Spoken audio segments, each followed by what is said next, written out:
So today we are learning about telomere. Telomere क्या है? Unique structure है. There are unique structure at the end of chromosome. ठीक है. अब ये यूनिक क्यों है? Basically how can we identify?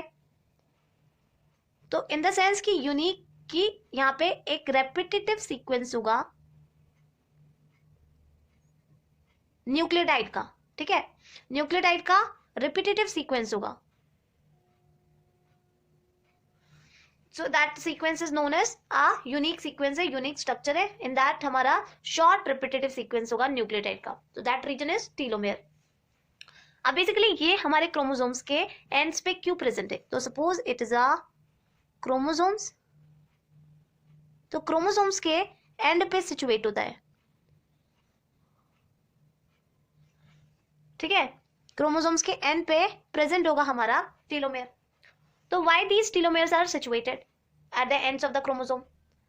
तो बेसिकली फंक्शन क्या है? टीलोमेयर क्यों नेसेसरी है? टीलोमेयर नेसेसरी है to protect our chromosomal integrity.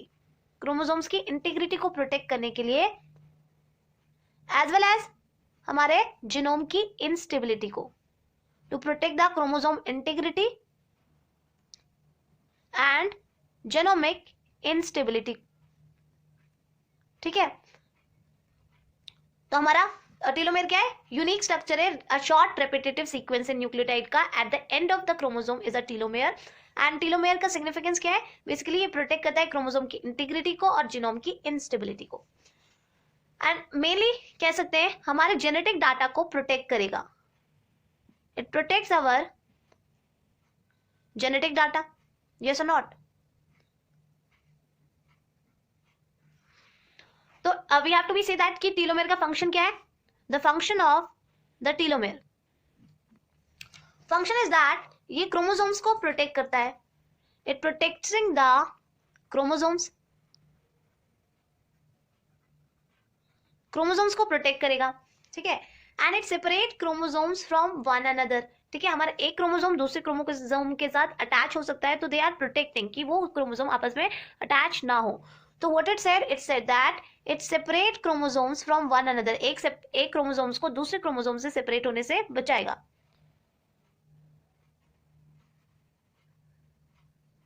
It separate one chromosomes from another. Okay. Chromosomes को प्रोटेक्ट कर रहा है, साथ साथ एक क्रोमोसोम दूसरे क्रोमोसोम से अगर अटैच हो गया तो उन्हें सेपरेट कर रहा है. And what they do, chromosome की इंटीग्रिटी और स्टेबिलिटी से भी बेसिकली प्रोटेक्ट करेगा. नाउ इट सेज कि देयर ऑफ अगर हमारा टीलोमेयर ना हो तो व्हाट हैपन? तो that will leading to a chromosome fusion. तो प्रिवेंट करेगा क्रोमोसोम फ्यूजन से, क्रोमोसोम को फ्यूज नहीं होने देगा. As well as end replication problem को भी सॉल्व करता है हमारा टीलोमेयर. ठीक है. What they do, and replication problem को सॉल्व करेगा. कैसे?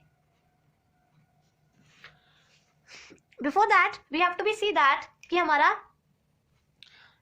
टीलोमेरिक सीक्वेंस प्रेजेंट है at the end of the chromosome here. अब नाउ इट सेज जब भी सेल डिवाइड करेगा तो ये हमारा जो टीलोमेरिक सीक्वेंस है वो लॉस्ट होता रहेगा. When cells divide it lost. ठीक है. हमारा जो टीलोमेरिक सीक्वेंस है वो लॉस होगा जब सेल डिवाइड करेगा. सो जैसे जैसे वी आर गोइंग ग्रोइंग, तो व्हाट हैपन कि ये जो टीलोमेरिक सीक्वेंसेस है वो लॉस्ट हो जाएंगे. So at during the aging process that will leading to a aging. होती क्यों है? Because of the loss of the telomere. See that होता क्या है ड्यूरिंग द रेप्लिकेशन. सो जब भी सेल डिवाइड करता है तो रेप्लिकेशन प्रोसेस होता है. तो रेप्लिकेशन प्रोसेस के टाइम पे टीलोमेरिक सीक्वेंस शॉर्टर हो जाते हैं. जब टीलोमेरिक सीक्वेंस शॉर्ट हो जाएंगे तो that will leading to a cellular senescence, यानी हमारा basically cell death. We have to be say that कि सेलुलर सेनेसेंस की फेस आ जाती है. तो basically in that cellular senescence हुआ क्यों? टीलोमेरिक सीक्वेंस शॉर्टन क्यों हो रहा है during that replication process? See that there is a chromosome. At that end there is a telomere present. अब जब भी डीएनए रेप्लिकेशन होगा, ये जो टीलोमेरिक सीक्वेंस है वो लॉस्ट होगा, ठीक है, और इन दैट हमारे क्रोमोसोम में there is a genes is present. तो basically that gene will carrying a information, but telomere does not carry any information. तो अगर ये लॉस्ट होता है तो there is basically does not leading any defect. अब जब डिवीजन हुआ तो जो टीलोमेरिक सीक्वेंस है लॉस्ट हो गया था, ना अगेन डिवाइड करेगा और टीलोमेरिक सीक्वेंस डिवाइड करने लगेंगे, टीलोमेरिक सीक्वेंस लॉस्ट होने लगेंगे। और एक टाइम ऐसा आएगा देयर इज ऑफ हमारे टीलोमेरिक सीक्वेंस बचेंगे नहीं, नो टीलोमेरिक सीक्वेंस। सपोज यहाँ पे टीलोमेरिक सीक्वेंस प्रेजेंट नहीं है। अब now what they do, basically अब जो है वो जीन लॉस्ट होना स्टार्ट हो जाएंगे, तो that will lead to a chromosome get shorten. और जीन लॉस्ट होगा तो that will lead to a basically cell death. और it does not carry any information, basically gene थे, जीन लॉस्ट होना शुरू हो गए। अब जीन के पास कोई इन्फॉर्मेशन, बेसिकली जो इन्फॉर्मेशन थी वो लॉस हो गई। नाउ बेसिकली जो हमारे विजन का जीन है या हेयर का जीन है बेसिकली वो लॉस हो गया, तो that will lead to a old age में जो कंडीशंस आती हैं लाइक स्किन लूजनिंग,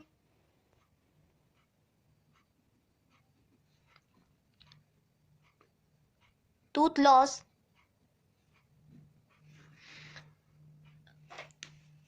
और there is of a hair loss. So these are a reason of basically telomere के सीक्वेंसेस के, बेसिकली जो टीलोमेयर है वो लॉस्ट हो गया और अल्टीमेटली टीलोमेयर गेट डिसअपियर और that will lead to a old age. तो they are because of the telomere.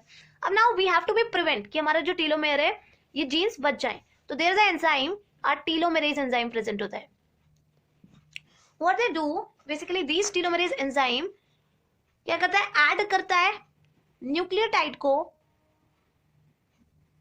कहां पे ऐड करेगा, एंड्स पे, on the ends of the chromosomes, ठीक है, क्रोमोसोम्स के एंड्स पे क्या करेगा, न्यूक्लियोटाइड को ऐड करेगा।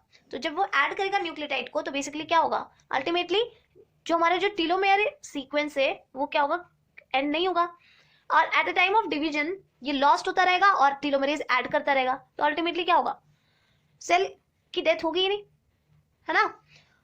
तो दैट जो टीलोमेरेज है दे आर प्रिवेंट, क्या करता है, प्रिवेंट करता है लॉस टीलोमेयर का, ठीक है, टीलोमेयर के लॉस को प्रिवेंट करेगा।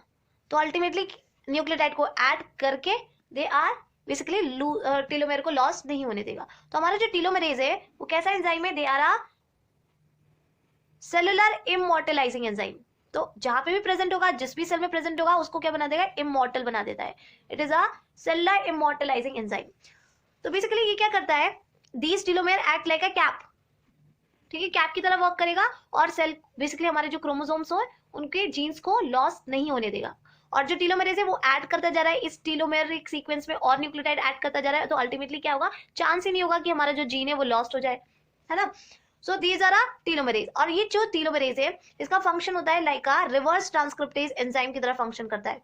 तो what is a reverse transcriptase enzyme, reverse transcriptase enzyme करता क्या है, बेसिकली आरएनए से डीएनए फॉर्म करता है। तो ये टीलोमेरेज एंजाइम क्या है, एक आरएनए टेम्पलेट है, उस आरएनए टेम्पलेट से हम क्या बनाएंगे, डीएनए फॉर्म करेंगे। तो दीज टीलोमेरेज एंजाइम ऑल्सो, हमारे टीलोमेर का काम क्या था, एंड रेप्लिकेशन प्रॉब्लम को सॉल्व करता था। तो ये जो टीलोमेरेज एंजाइम है they are helpful in a end replication problem.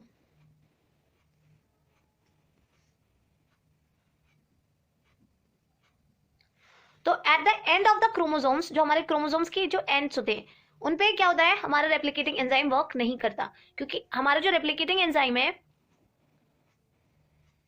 Replicating enzyme को वर्क करने के लिए 3 प्राइम एंड चाहिए, इट नीड्स 3 प्राइम एंड, और हमारे बेसिकली हमारे जो एंड है क्रोमोसोम का उसके पास 3 प्राइम एंड नहीं है जो अवेलेबल हो। तो व्हाट दे डू, टीलोमेरेज आएगा और बेसिकली ये टीलोमेरेज रेप्लिकेशन कराएगा eight the end of the chromosomes, ठीक है, क्रोमोसोम्स के एंड पे दे हैव टू डू, और 5 प्राइम एंड पे ये रेप्लिकेशन कराता है, ठीक है। अब जो टीलोमेरेज है बेसिकली सम सेल्स में दे आर प्रेजेंट ना हाईएस्ट कॉन्सेंट्रेशन, और कुछ सेल्स में they are not present, normal cells में जिन्हें बेसिकली जो सेल डिवाइड करेंगे एंड दैट विल डाई, ठीक है, उनमें टीलोमरेज प्रेजेंट नहीं होगा नॉर्मल सेल्स में। लेकिन जो टीलोमरेज की एक्टिविटी है वो हाई होती है हमारे जर्म सेल्स में, स्टेम सेल्स में, ठीक है, जर्म सेल्स हो गए, स्टेम सेल्स हो गए, फॉलिकुलर हेयर सेल्स हो गए, कैंसरस सेल्स हो गए, उनमें इनकी एक्टिविटी क्या होती है, हाई होती है,